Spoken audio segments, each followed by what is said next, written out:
Hello everybody, आपका स्वागत है अपने चैनल मिस्टर मैन इम्परफेक्ट पे। Okay, so it's me your friend Hansraj and without wasting any time मैं आपको सिंपल बता दूं कि लास्ट लेक्चर में वी डिस्कस्ड इलेक्ट्रिकल सर्किट्स क्या होते हैं और रेजिस्टेंस, अगर हमें ना सीरीज़ में और पैरेलल में रेजिस्टेंस के कॉम्बिनेशंस बनाएं तो उनके क्या करेक्टरिस्टिक्स होते हैं। ओके, सो हमने वो डिस्कस किया प्रीवियस वीडियो लेक्चर में। If you want to watch that video kindly go to description, जहाँ से you can access all the videos through a playlist. Okay, today we are gonna start 14.4.3, जिसमें it says कि drive the effective और equivalent resistance of a number of resistors connected in a series and parallel combination. So इस video में हम करने वाले हैं series को, नेक्स्ट वीडियो लेक्चर में हम करेंगे parallel. Okay, so let's start without wasting any time. Open your copies to make notes. Okay, so हम कर रहे हैं series combination. Okay,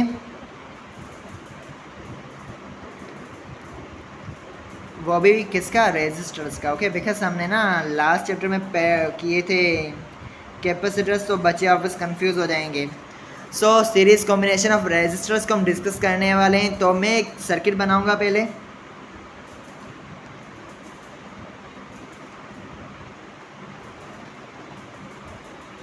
एक गलती कर दी मैंने, सर्किट को पूरा क्लोज कर लिया। तो मैं ऐसा करता हूँ, यहाँ पे ना 3 रेजिस्टर्स लगा देता हूँ। ओके,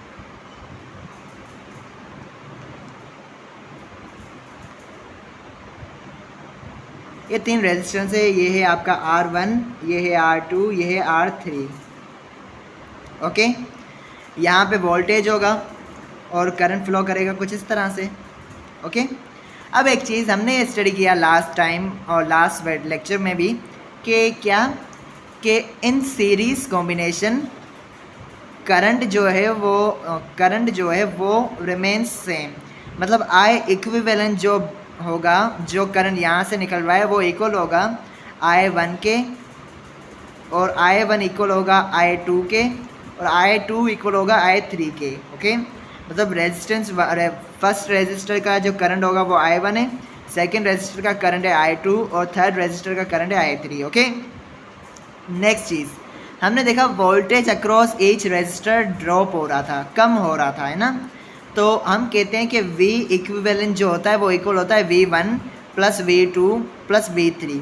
ये कम होगा लेकिन कुछ इस तरह से कि ना हम इसका वोल्टेज लें, सेकंड रेजिस्टर का वोल्टेज लें और थर्ड रेजिस्टर का वोल्टेज लें और तीनों को ऐड करें तो वो इक्वल टू होगा वोल्टेज ऑफ बैटरी के। तो ये V1 है, ये V2 है और ये V3 है। ओके, अब हम यहाँ से करने वाले हैं डेरिवेशन। ओके, सो फर्स्ट चीज़ हमें ये चाहिए कि हम डेरिवेशन कहाँ से करते हैं। सो मैंने कैपेसिटर्स में भी ये चीज़ बताई हुई थी, यहाँ पे भी वो ट्रिक बता रहा हूँ।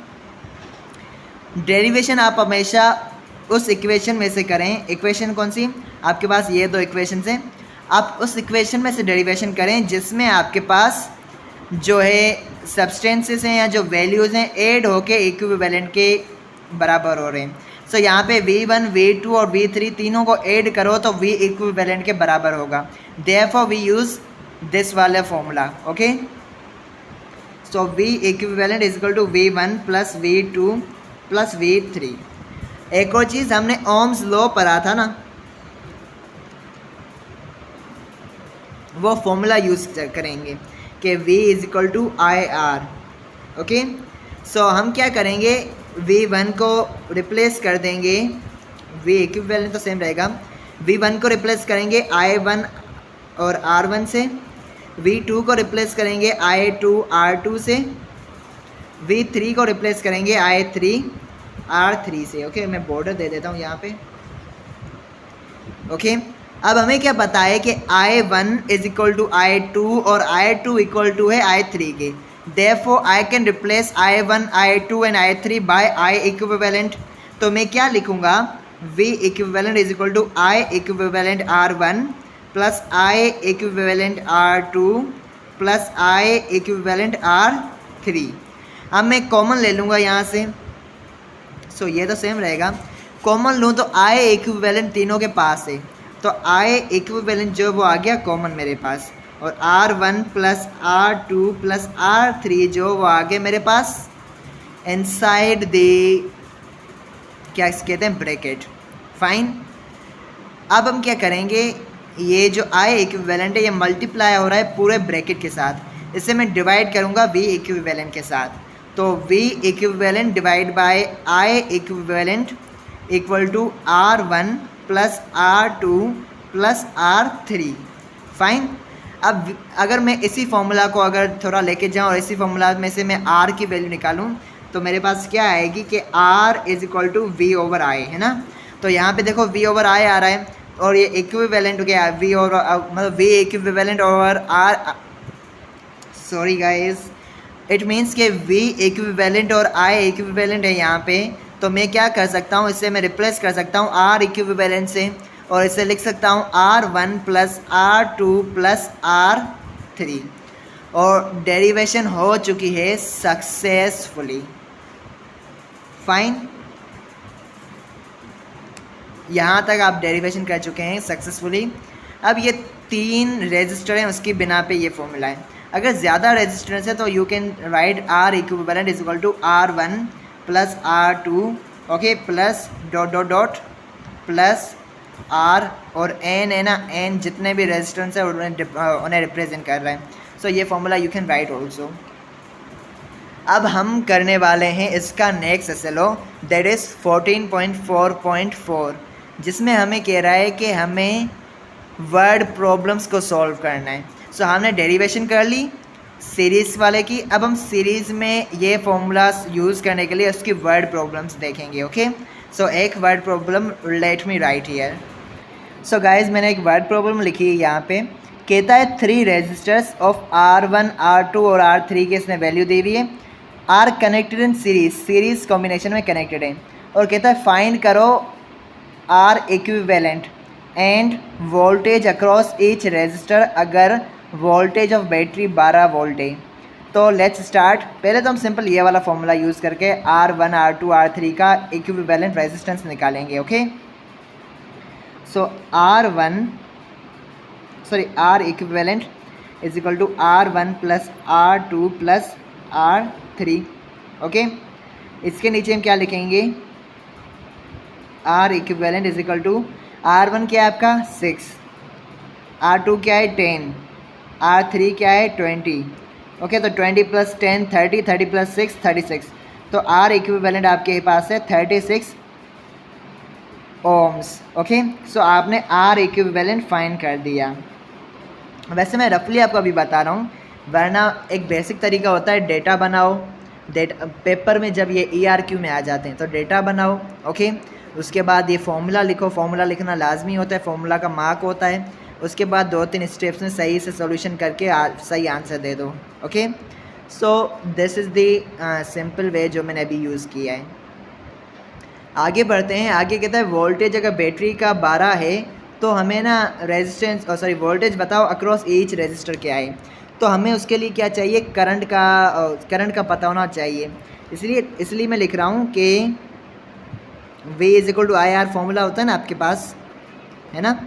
तो मुझे करंट चाहिए, तो V over R is equal to I, और V आपके पास इक्विवेलेंट क्या है, V इक्विवेलेंट जो बैटरी का है दैट इज़ 12, और आपके पास ये जो आया है 36 आया है R इक्विवेलेंट, तो 36 इज इक्वल टू आई। तो आई की वैल्यू होगी आपके पास 1/3, है ना। अब आई की वैल्यू आपको पता चल गई है ना, तो you can find V1 V2 and V3। Okay, अब कैसे फाइंड करोगे, तो V1 की मैं बात करूं तो V1 is equal to I1 into R1। Okay, और I1 की वैल्यू आपके पास क्या है 1/3, बिकॉज आपके पास current remains same. 1/3 into 6। Okay, R1 की वैल्यू क्या है 6, तो 6 लिख लो। तो ये हो गया सिंपली 6/3, और इसके आंसर आ जाएगा आपको 6 को जब 3 से डिवाइड करो तो आंसर आएगा 2 वोल्ट। ओके, 2 वोल्ट आ गया। V2 की बात की जाए, V2 is equal to I2 into R2। सही है, I2 भी इक्वल टू होगा I इक्विवेलेंट के, मतलब 1/3, और आपके पास R2 क्या है 10, तो 10 डिवाइड बाय करूँ 1/3 इंटू 10 करूँ तो ये हो जाएगा 10 डिवाइड बाय 3, और इसकी वैल्यू आपके पास जो आएगी वो आएगी 3.333 something I guess. Let me use calculator here. So 10 divided by 3, you can see 3.333. Okay, so answer जो आ रहा है 3.333 वोल्टेज आ रहा है. V3 की बात की जाए तो V3 is I3 into R3. Okay, I3 आपके पास क्या है, I3 है 1/3 और R3 क्या है 20 है, तो 20. It means it is equal to 20 divide by 3, और इसकी वैल्यू आपके पास आएगी 6 पॉइंट समथिंग. तो 20 डिवाइड बाय 6 आ रहा है 20 डिवाइड बाय 3. ओके, तो आ रहा है 6.333.